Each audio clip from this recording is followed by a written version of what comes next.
उनका पहला आइडिया था इलेक्ट्रिक राइस कुकर का, very basic. Now the question is office कहाँ था और किस तरह का था? Technology alone is not enough, market fit matters. और उसके बाद 2011 का earthquake impact the financial stability. 1946 में कुकर से शुरू हुई ये कंपनी 1950 में टेप रिकॉर्डर बनाती है। और अगर हम रेवेन्यू की बात करें गेम सेल के अंदर,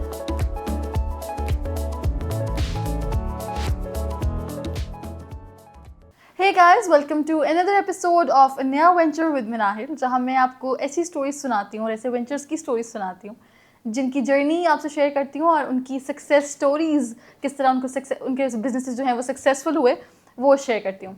सो आज I have another story of another brand और you can say another company, जो कि हमारे घरों में बहुत नज़र आती है, बहुत लोकली भी नज़र आती है, बट हर घर में कुछ ना कुछ अप्लायंस जो है वो उस कंपनी से है। So it's the story about Sony. ये बात है 1946 की, जब Japan was in ruins. City destroyed, economy collapsed and hope almost gone. लेकिन इस तबाहशुदा जापान के अंदर एक छोटी सी कंपनी ऐसी स्टार्ट लेती है जो आगे जाकर दुनिया की सबसे पावरफुल कंपनी बनती है, चाहे वो एंटरटेनमेंट के हवाले से हो, चाहे वो टेक्नोलॉजी के एम्पायर के हवाले से हो। एक ना इम्पॉर्टेंट कंपनी, एक इतनी इंपॉर्टेंट चीज़ बन जाती है जो कि आज के दौर के 2026 के अंदर भी हर घर में मौजूद है। And this is not the story of company, ये एक स्टोरी एक फेलियर की, एक री इन्वेंशन की और एक विजन की। This is the story of Sony group corporation, by the way. So as I told you guys, Sony का स्टार्ट होता है 1946 में। दो फाउंडर्स थे, Masaru Ibuka and Akio Morita.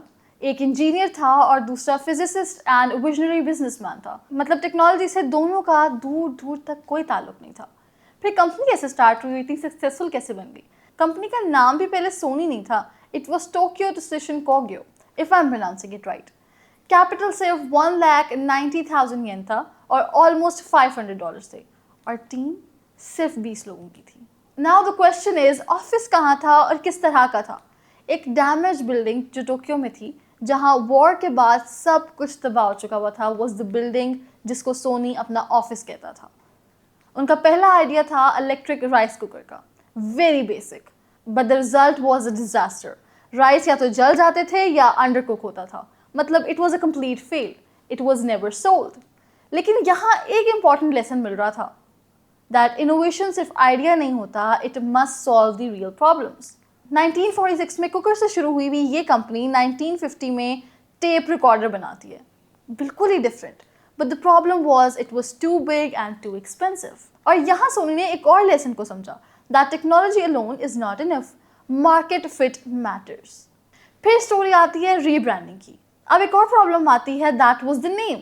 Tokyo डिसीजन कोग्यो ग्लोबल मार्केट के लिए बहुत कॉम्प्लिकेटेड नाम था, जैसे आज शायद मुझे भी प्रोनाउंस करने में मसला हो रहा है। And that was the birth of Sony. नया नाम रखा गया and that was very easy to pronounce, like Sony. It was derived from a Latin word sonus, that means sound, and Sony, that means young energy. बहुत creative है ये। Japan के लिए bold move था, रोमन लेटर यूज करना भी unusual था। Bank ने अपोज किया था, लेकिन मोरिटा ने इंसिस्ट किया, मोरिटा जो उसका फाउंडर था। And what was the lesson? Branding is not cosmetic, it is strategic. हर खूबसूरत लगती हुई चीज़ को नाम नहीं रख देना चाहिए, there should be a strategy behind it. और यहाँ पे स्ट्रैटेजी थी ईज की। इसके बाद सोनी ने अपनी एक फिलॉसफी बना ली, miniaturization and human experience. Transistor revolution then came. In 1955, TR-55 Japan का first transistor radio, and in 1957 TR-63 global fit. Marketing genius move was that pocket-sized radio, even though pockets भी उन्होंने बड़े डिज़ाइन की बनाई। फिर shift आता है ट्रिनिट्रॉन TV की तरफ। लाइक आप देख रहे हैं कहाँ कुकर से स्टार्ट हुआ और कहाँ टेक्नोलॉजी। इन 1968 बेटर कलर क्वालिटी और मार्केट डोमिनेशन के साथ ट्राइट्रॉन टीवी बनाया गया। सोनी ने टीवी इंडस्ट्री को रीडिफाइन कर दिया। और ये सिर्फ प्रोडक्ट नहीं था, ये एक कल्चर बनता चला गया। पोर्टेबल म्यूजिक एक्सपीरियंस भी था। इनिशियली इंटरनल रिजेक्शन थी, because there was no recording feature and that was a failure, to be very honest. But Morita believe that people want experience and not specs. And what was the result, by the way? Global revolution. Music became personal. Sony एक बात तो समझ गया था, that hardware alone is not enough, because pocket size चीज़ तो बना दी गई बट रिकॉर्डिंग नहीं थी, कंटेंट भी मतलब ज़रूरी होता है। इसके बाद आते हैं CBS रिकॉर्डर्स और Sony music, Columbia pictures and Sony pictures. लोगों ने कहा that it's too expensive. Again Sony यहाँ पे एक्सपेंसिव होने की वजह से मार खा रहा था, लेकिन सोनी ने विजन देखा था इसके अंदर। फिर आता है प्ले स्टेशन का दौर इन 1994। निंटेंडो पार्टनरशिप फेल हुई थी, बट सोनी ने अपना कंसोल बनाया and what was the result? Gaming industry भी ट्रांसफॉर्म हो गई थी। Like they started from cooker, then TV, then portable music devices, and now gaming industry. Gaming industry transform हुई, PlayStation became one of the most profitable divisions. Still अभी भी ऐसा ही है। और फिर आता है 2000 से लेके 2012 तक का crisis era. It was a difficult phase. Sony struggle कर रहा था, एप्पल आईपॉड और आईफोन कॉम्पिटिशन में थे, Samsung dominance in TVs and phones, internal slow innovation, fragmented divisions, and major problem was TV losses, mobile decline, और उसके बाद 2011 का earthquake impact the financial instability.